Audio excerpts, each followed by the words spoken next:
നമസ്കാരം, news prime മലയാളത്തിലേക്ക് സ്വാഗതം. ഇന്ത്യ രാജ്യത്ത് പ്രതിഷേധിക്കുന്നവർക്ക് പുല്ലുവില കൽപ്പിക്കുന്ന ഒരു ഭരണാധികാരി. ഇത് രാജഭരണമല്ല മിസ്റ്റർ എന്ന് നരേന്ദ്രമോദിയുടെ മുഖത്ത് നോക്കി പറയുന്ന ചെറുപ്പക്കാർ. സുപ്രീം കോടതി ചീഫ് ജസ്റ്റിസ് പറയുകയാണ്, ഞങ്ങൾക്ക് ചെറുപ്പക്കാരെയും വിദ്യാർത്ഥികളെയും പോലീസ് തല്ലിച്ചതയ്ക്കുന്ന വീഡിയോ കണ്ടു നിൽക്കാനുള്ള സമയമില്ല, ഞങ്ങൾക്ക് വേറെ ഒരുപാട് പണിയുണ്ട്. എന്താണ് നിങ്ങളുടെയൊക്കെ പണി? ഈ രാജ്യത്തിൻ്റെ ഭരണഘടനയെ സംരക്ഷിക്കേണ്ടവർ, ഈ രാജ്യത്തിൻ്റെ സ്വത്ത് സംരക്ഷിക്കേണ്ടവർ, ഈ രാജ്യത്തിൻ്റെ കസ്റ്റോഡിയൻ, ഭരണഘടനയുടെ കസ്റ്റോഡിയനായിട്ടുള്ള സുപ്രീം കോടതിയുടെ ചീഫ് ജസ്റ്റിസ് പറയാണ്, ഞങ്ങൾക്ക് മനസ്സില്ല ഈ രാജ്യത്തുള്ള ആളുകളുടെ ക്ഷേമം അന്വേഷിക്കാൻ.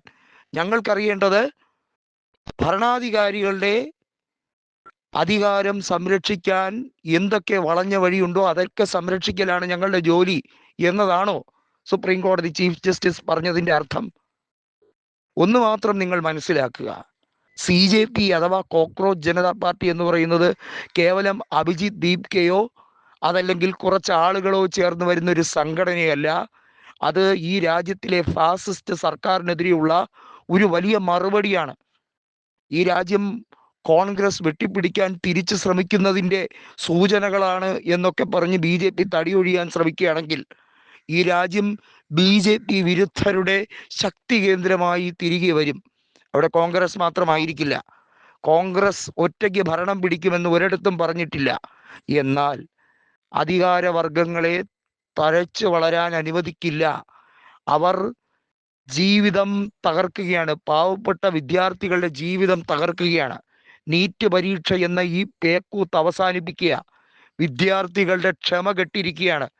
അവരുടെ ജീവിതം തുലാസിലാക്കിക്കൊണ്ട് ധർമ്മേന്ദ്ര പ്രധാൻ എന്ന് പറയുന്ന ഒരു ധർമ്മവും ഇല്ലാത്ത, അധികാരം തലയ്ക്ക് പിടിച്ച വിറളി പിടിച്ച് നടക്കുന്ന ഒരു ഭരണാധികാരി ഉണ്ടല്ലോ, ആ ധർമ്മേന്ദ്ര പ്രധാനെ രാജിവെപ്പിക്കാതെ, അയാളെ ഈ ഡൽഹിയിൽ നിന്ന് കെട്ടിക്കാതെ ഈ സമരം അവസാനിക്കുമെന്ന് നിങ്ങൾ ആരും വിചാരിക്കേണ്ട എന്നതാണ് സുപ്രീം കോടതിയോടും നരേന്ദ്രമോദിയോടും രാഷ്ട്രപതിയോടും ഉന്നത അധികാരത്തിലിരിക്കുന്ന സകല ഏമാന്മാരോടും കൃത്യമായി പ്രതിഷേധക്കാർ ജന്തർ മന്ദറിൽ വെച്ച് പറഞ്ഞത്.